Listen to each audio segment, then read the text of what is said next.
স্বাধীন আপনি দেখছেন?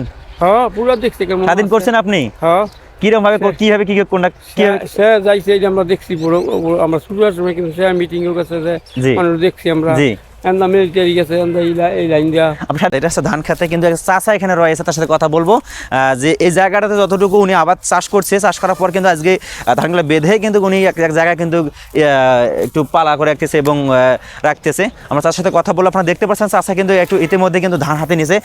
আসসালামু আলাইকুম চাচা। চাচা আপনার নামটা বলেন তো? গুলজার হোসেন। আপনার এখানে কতটুকু জায়গাতে ধান লাগাইছিলেন? আমার পাইয়ানে জায়গা পাইয়ানি বলতে আমার কয় শতকের জায়গা হতো, মানে শতক 35% জায়গাতে উনি এখানে ধান লাগাইছে। ফসল কি রকম হয়েছে এবার দেখি একটা ফসল দেখি। চাচা বলতেছে অনেক সুন্দর হয়েছে। এটা কি ধান লাগাইছে চাচা? 49। এগুলো কি আপনি বিক্রি করবেন না এগুলো আপনি চাউল করে ভাত খাবেন? আপনারা লাগবো। চাচা বলছে ওনারে লাগবো। এগুলা চাষ করতে কতগুলো টাকা প্রয়োজন পড়ছে? টাকা পড়ছে গো কিরকম খরচ পড়ছে? 3,000 টাকা ভাই, 3,000 টাকা ভাই, 3-4 হাজার টাকা খরচ হয়েছে চাচার এই ধানগুলো লাগাইতে। আসলে গ্রামের যে আমাদের ঐতিহ্যবাহী চাচা, আসলে চাচার বয়সটা কিন্তু দেখতে পাচ্ছেন কিন্তু স্বাধীনের আগে হয়তো জন্ম চাচা না? স্বাধীন আপনি দেখছেন?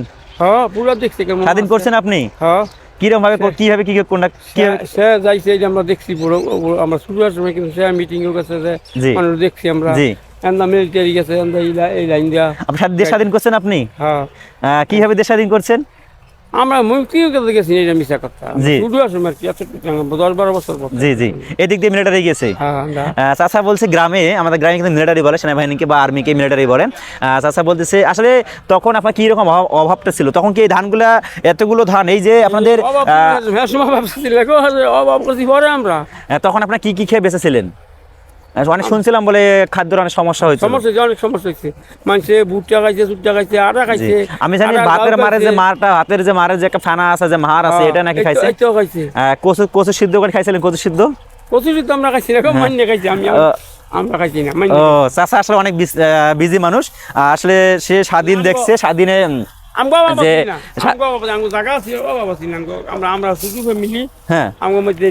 আমরা খাইছি আর কি। আপনার ছেলে মেয়ে কয়জন আছে? এখন আমার ছেলে মেয়ে 5 জন। ছেলে মেয়ে 5 জন। চাচা কিন্তু আসলে একটা আগের মানে একটা ভালো একটা পরিবার থেকেই উঠে আসা। চাচা বলতেছে আমি আসলে কচু সিদ্ধ এবং ভাতের মারা এগুলো খাই নাই, আসলে আমি যতটুকু পারছি ভালো খেয়ে আমি দেশ স্বাধীন করছি। আসলে কিন্তু আপনার বয়স কত হবে চাচা? 60-এর উপরে। এদিকে বলেন 60-এর উপরে। আসলে সবাই আপনাকে দেখতেছে, কিন্তু আমার এই ভিডিওতে সবাইকে দেখতেছে কিন্তু। আসলে চাচা কিন্তু দেখতে পারছেন তার কিন্তু 60-এর উপরে প্লাস বয়স। দেখা যায় স্বাধীনের আগে 10 বছর আগে কিন্তু জন্মগ্রহণ করছে।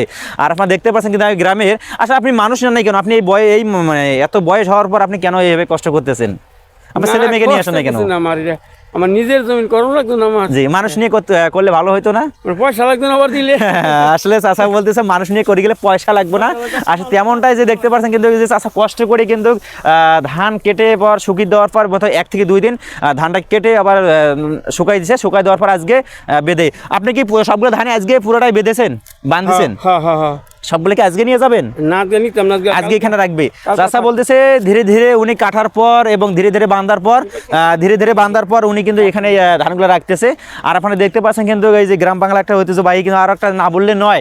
আপনারা খেয়াল রাখবেন, আমরা ওই জায়গায় যাচ্ছি এবং আপনার টার্গেটে থাকবেন এবং কমেন্টে জানিয়ে দিবেন কেমন লাগতেছে আমাদের গ্রাম বাংলার। এবং চাচা কৃষক চাচা কিন্তু স্বাধীন দেশে কিন্তু বসবাস করতেছে এবং স্বাধীন করার আগেই তার 10 বছর হয়ে গেছে। এখন এই পর্যন্ত কিন্তু 60 বছর আপ হয়ে গেছে। তিনি বলতেছে দেশ স্বাধীন করছে এবং কি দেশে দেখছে, অনেক কিছু নাকি দেশে দেখছে। আর আপনার